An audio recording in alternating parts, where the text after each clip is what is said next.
Donc il y a une petite slide pour moi. En fait, j'ai pas l'habitude de me présenter. C'est pas le sujet, mais bon, Jean-François m'a demandé un petit peu que je présente un petit peu ce que je fais. Donc moi, je suis éleveur. Je suis pas spécialiste du loup, même si on connaît un peu le sujet. Avec une chèvrerie, voilà, des visites, accueil à la ferme, la vente directe et puis des activités en plus de la ferme, du déneigement, du terrassement, des choses comme ça. Je me suis intéressé au loup maintenant depuis 2011, suite aux attaques qu'il y a eu juste à côté de chez moi. Donc j'ai fait une 60aine de films maintenant sur le sujet, dont un sujet assez polémique, c'est l'enquête sur le retour du loup, ou naturel ou réintroduit, artificiel. Et puis maintenant sur les analyses génétiques aussi, j'en suis l'initiateur, et sur les liens de la financiarisation qu'on va parler tout à l'heure. Voilà, je suis aussi à l'origine du collectif L113.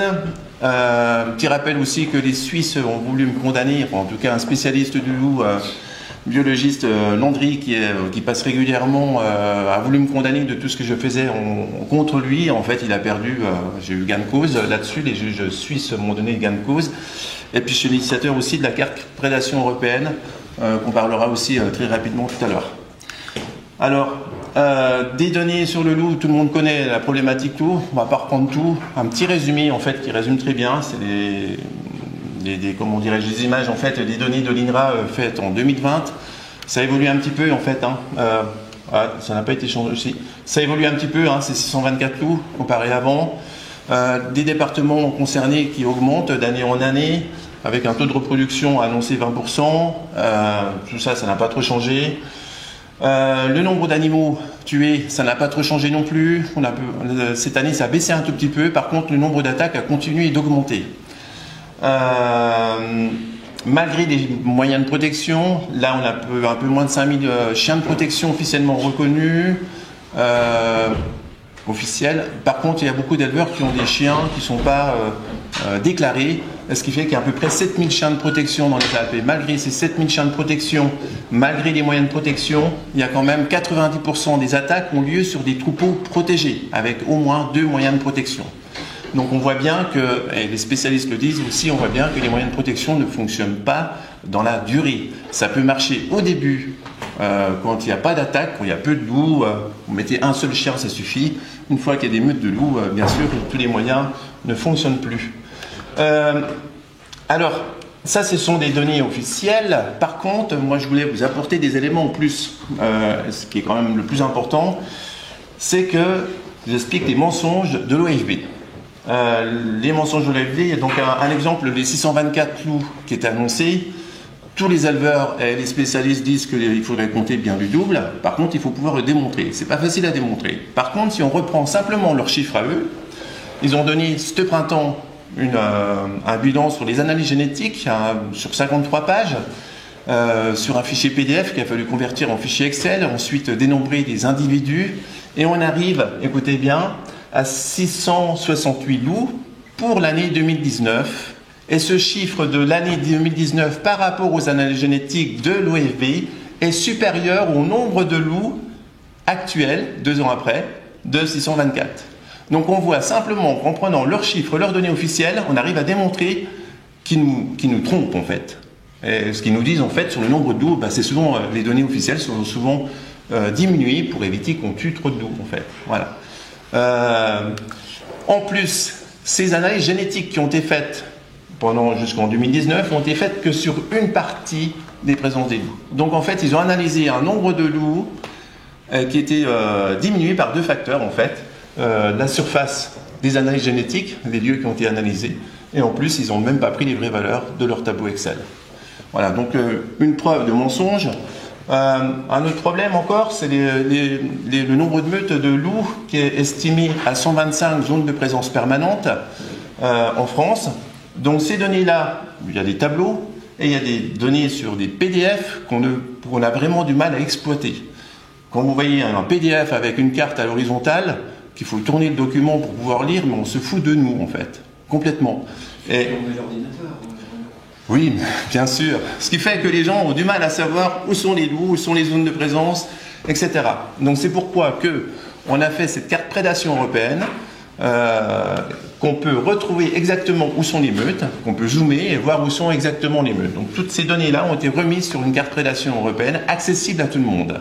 Et comme ça, on peut vérifier si les meutes qu'ils ont annoncées correspondent aussi à la réalité. Donc quand on compile maintenant les attaques, un exemple là à côté d'Annecy, là l'émeute officielle, et bien là on voit un exemple là qui a plein d'attaques.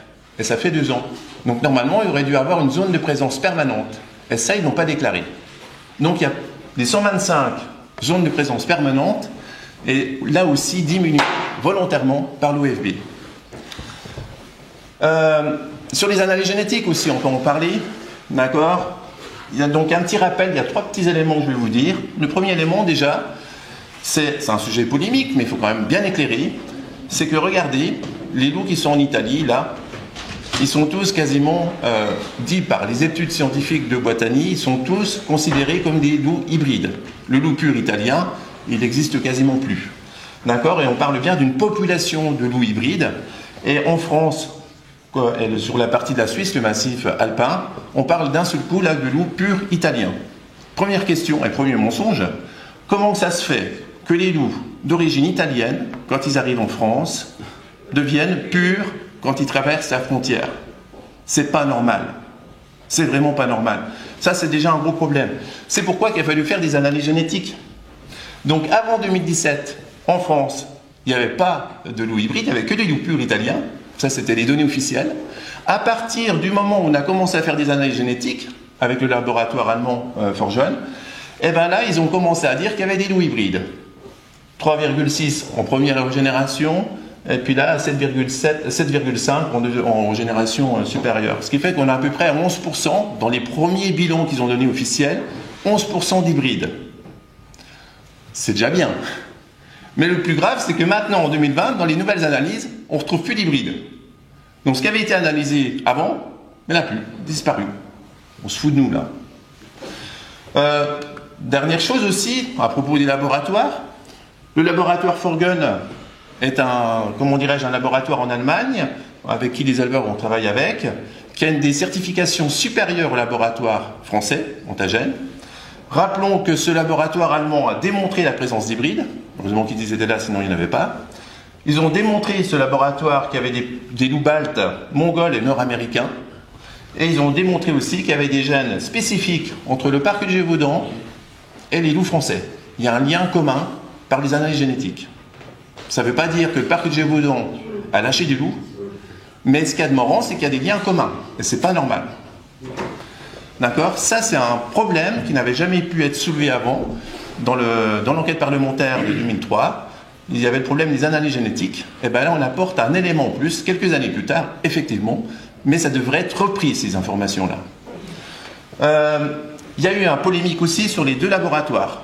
D'accord. Rappelons qu'il y a des échantillons qui ont été préparés par le laboratoire Antagène pour prouver que le laboratoire allemand était faux. Ça ne se fait pas, normalement. Les échantillons doivent être préparés chacun de leur côté et non pas préparés par le laboratoire concurrent. Rappelons que cette information-là, elle était validée, vous pouvez le retrouver sur le site de la DREAL. D'accord. Et qu'il y a un autre laboratoire européen qui confirme aussi ce que dit le laboratoire allemand. Alors, un petit rappel quand même sur le développement durable, qui est une obligation normalement qui doit être faite par la France. On doit faire un développement durable, c'est légal. Et le problème, on va reprendre rapidement, 624 loups, 12 000 animaux tués à peu près par an. Donc ça entraîne souffrance animale, traumatisme chez les éleveurs, des pertes économiques, etc. Ça entraîne aussi la mise en place, à cause de ces attaques, des moyens de protection qui, eux, ces moyens de protection entraînent aussi d'autres problèmes.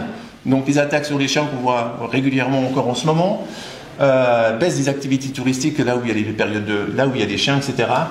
D'accord. Ça entraîne aussi parc de nuit, tout ça, dégradation sur la biodiversité, etc. Et ces moyens de protection, maintenant tout le monde constate que ça ne fonctionne plus. D'accord. Et il y a des abandons d'alpage dans les Alpes, il y a des endroits que c'est trop dangereux, on n'y va plus. Et puis ça entraîne aussi une perte de biodiversité qu'on retrouve ici, qui est démontrée dans les films que j'ai fait aussi avec des biologistes. Quand il n'y a plus d'élevage, c'est souvent une forêt de sapins pour chez nous qui prend le dessus, et dans une forêt de résineux, il n'y a plus rien. D'accord. Voilà, donc toutes ces conséquences-là, en fait, elles ont été détaillées par plein d'études qui sont sur la droite, qu'on ne va pas développer ici, mais que vous pouvez retrouver soit sur YouTube, soit sur ce film-là démontre aussi toutes les références sur lesquelles on a pu déduire tout ça. Et donc, sur le développement durable, les conséquences en fait du développement durable, il faut rappeler les piliers, les 3 piliers économiques, sociaux et écologiques pour avoir une activité durable. Et à cause des loups,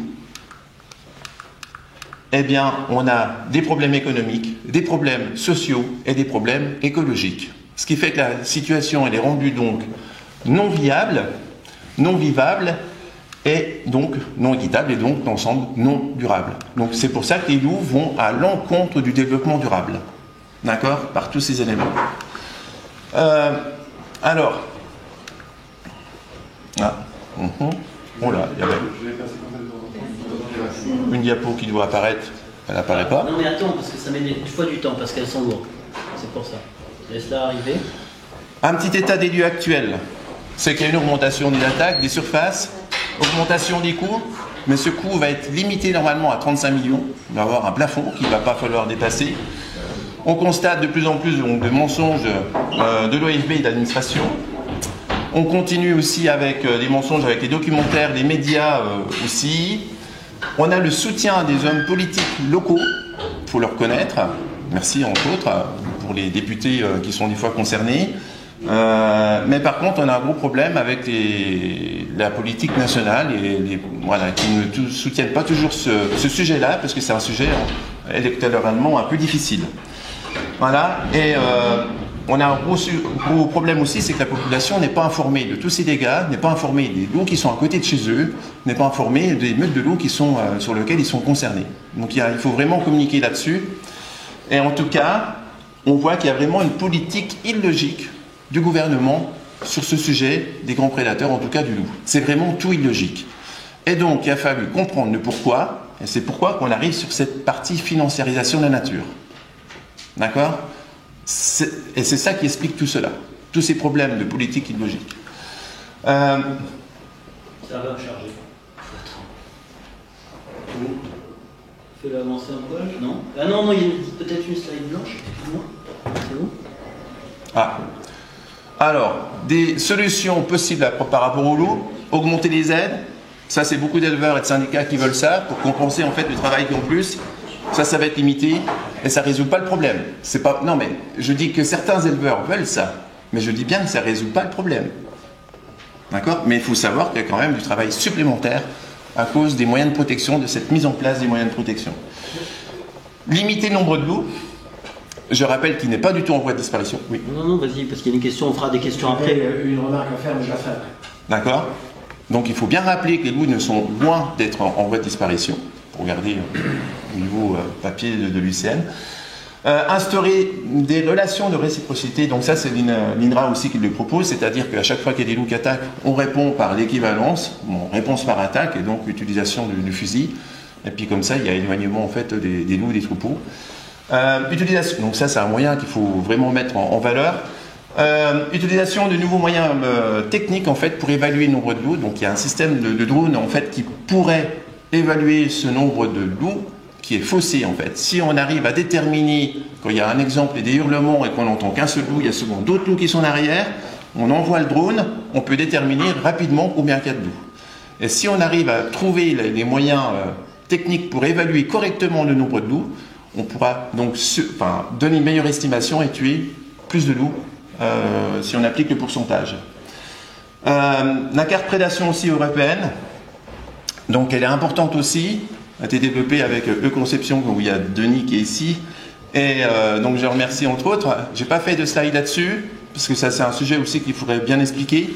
En tout cas, cette carte-là permet de démontrer toutes les attaques qu'il y a eu avant, parce que sinon elles sont oubliées. L'idée c'est de mettre des images, travailler comme L214, mais L214 réussit des fois à changer l'image de l'alimentation avec des images et des vidéos. Il faut qu'on fasse pareil. Voilà. Et surtout aussi, on voit les attaques qu'il y a d'ours en Roumanie.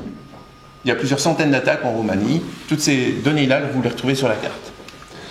Alors, le réensauvagement, 5 minutes pour ça, 10 minutes pour la partie loup. Ça, c'est un truc que j'aurais jamais pu penser qu'un jour, on pouvait gagner de l'argent en faisant du réensauvagement.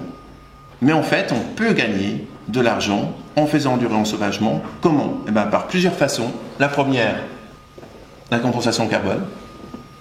On n'interdit pas la pollution. Si on fait, monsieur douteux, mais si on fait du réensauvagement, ça permet d'être financé par de la compensation carbone. Une surface de réensauvagement peut gagner de l'argent si on stocke du carbone. Donc au lieu que ça soit fait dans d'autres pays autres que la France, si la compensation carbone se fait en France, dans des espaces de réensauvagement, l'argent ne partira plus dans d'autres pays, il restera en France. Et si c'est l'État qui mène la danse, c'est l'État qui va récupérer les sous. On peut gagner de l'argent aussi par la compensation écologique. Vous connaissez tous qu'un supermarché ne peut plus s'agrandir s'il ne trouve pas de la compensation. Et s'il est dans un lieu où il ne peut pas en trouver, eh ben, ça sera une compensation qui sera dans d'autres régions.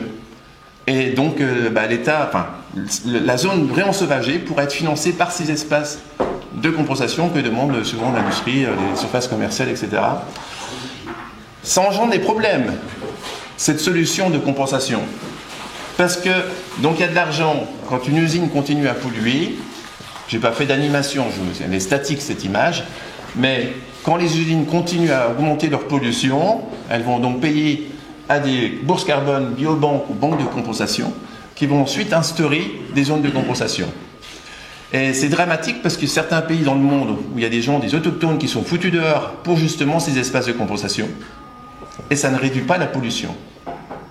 Donc c'est pas une solution en fait. Mais par contre c'est une solution qui est en train de se faire, qui est en train de s'appliquer, qui est en train de se généraliser dans le monde. On peut gagner de l'argent aussi comment? En donnant de la valeur au paiement des services écosystémiques. Donc tout est en train d'être évalué en ce moment. Tous les services de la nature sont en train d'être évalués financièrement et on donne une valeur qui va servir aussi de compensation mais qui va servir aussi de gagner de l'argent aussi. Voilà, donc un exemple, un hectare de forêt, ça peut monter jusqu'à 170 000 € par hectare et par an de revenus. Je rappelle que l'ONF est aussi déficitaire en ce moment et qu'ils sont en train de jouer sur ces services écosystémiques pour gagner de l'argent et de redevenir des bénéficiaires. Une commission du Sénat est passée, maintenant je crois qu'il y a 2 ans, et qui mettait en valeur tous ces services écosystémiques. Dans ces services écosystémiques, il y a aussi la valeur patrimoniale, c'est-à-dire que l'État français a déjà évalué à 10 milliards les récoltes d'argent, enfin, en tout cas ce que mettraient les Français pour aller se balader dans les bois. C'est énorme, c'est une manne financière de 10 milliards qui peut être récoltée par an, qu'il va falloir peut-être annoncer. La difficulté, c'est comment l'annoncer, comment annoncer qu'il va falloir payer pour aller se balader. Ça, c'est un gros problème, ils ne savent pas comment le dire. Ils ont vu l'effet gilet jaune, ils n'ont pas envie d'annoncer des choses où il y aura encore d'autres vagues, d'autres taxes et d'autres contestations. Ils envisagent, dans les documents officiels, de mettre la nature en bourse. C'est dans les documents officiels, dans les éventualités pour gagner de l'argent. Ça entraîne aussi des économies sur l'élevage, c'est-à-dire qu'il y a moins de PAC si les paysans y partent. Il n'y a plus de PAC, ça fait des économies. Les petits villages, s'ils foutent le camp, ben ça fera des économies aussi. Et donc vous comprenez pourquoi l'augmentation des loups et des ours sont des outils pour arriver à ce réensauvagement. On n'est pas comme aux États-Unis où on a foutu les gens dehors pour faire le parc de Yellowstone, avec les armes. Eh ben, on ne peut pas faire ça en France. Mais par contre, si on augmente les ours et les loups, c'est un outil de plus pour aider à ce réensauvagement. Et ça explique pourquoi cette politique qu'on ne comprend pas de l'État vis-à-vis des grands prédateurs, qui est illogique par rapport à l'environnement, par rapport à l'économie, par rapport au social, on ne comprend pas, mais avec ça, tout s'explique. Ils l'ont même dit qu'ils veulent faire des parcs de Yellowstone à la française dans les réunions au ministère de l'Environnement. Et l'idée, en fait, c'est d'augmenter les exploitations type industrielles pour en finir avec les petites exploitations à faible potentiel agricole. Ces documents-là, vous les retrouvez dans les documents aussi de la FAO. C'est politique. Vous les retrouvez dans la FAO. Voilà.